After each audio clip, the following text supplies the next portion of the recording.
Halos 200 na ang kaso sa hand, foot and mouth disease sa Sarangani Province karong tuiga. Samtang nabalakasab ang Zamboanga City Health Office tungod sa nagkataas nga kaso sa HFMD sa syudad. Dugang detalye sa report ni Abby Caballero. Hilanat, sore throat ug skin rashes. Kini ang sagad nga mga sintomas sa mga dunay hand, foot and mouth disease kun HFMD. Sa probinsya sa Sarangani, anaa sa 199 ka residente ang nagkasakit og HFMD gikan Enero hangtod Abril 8 karong tuiga. Mas taas kini itandi sa samang period sa milabing tuig nga duna lang duha ka kaso. Busa nagmugna og mga lakang ang Provincial Health Office batok HFMD sama sa health convergence nga nahitabo sa Alegria Central Elementary School sa Alabel. Ang lungsod sa Alabel ang dunay pinakadaghang kaso sa HFMD sa probinsya. Hindi siya fatal pero very contagious. So that is why prevention talaga ng sakit na ito, ng sakit na dito ang ating gagawin. Ini-strengthen natin yung information drive no, sa mga estudyante, lalong-lalo na sa parents, sa teachers. Ang pinaka-importante talaga dito health education and promotion. Sa datos sa PHO, sagad sa mga nataptan sa hand, foot and mouth disease ang mga bata nga 0 to 10 years old. Busa, importante matud pa nga kanunay silang pahugason og gamot.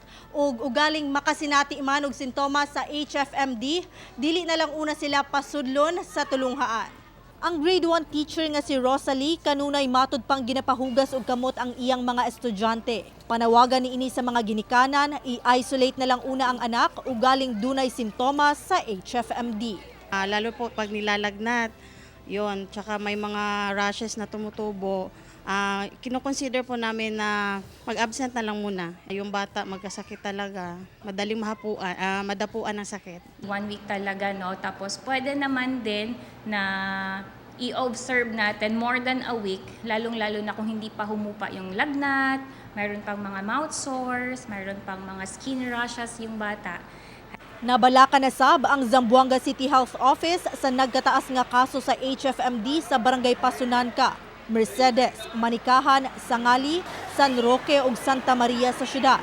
Kini human natala ang 90 ka kaso sa HFMD gikan Enero hangtod unang semana sa Abril karong tuiga.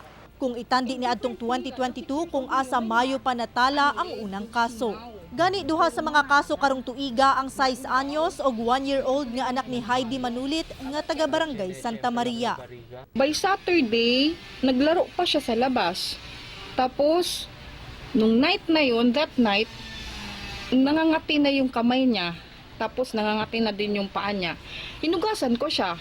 Tapos may mga dots siya sa kamay. May mga red dots siya sa kamay. Pagka Saturday, iba na siya. Parang meron na siyang parang may yellow nana na siya.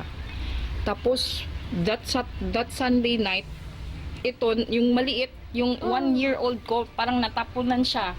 Nagkaroon din siya ng ganun. No, by Monday, chinek up ko siya sa center. With the increasing trend, medyo na nga siya, no? Alarming because we have surpassed actually our 5-year average and our 2022 cases. This is one of the diseases that we have been monitoring, no, under our CESU, our City Epidemiology and Surveillance Unit. Kauban si Gary Balantay ug Jaybert Pairat sa kamera. Ako si Abby Caballero para sa One Mindanao.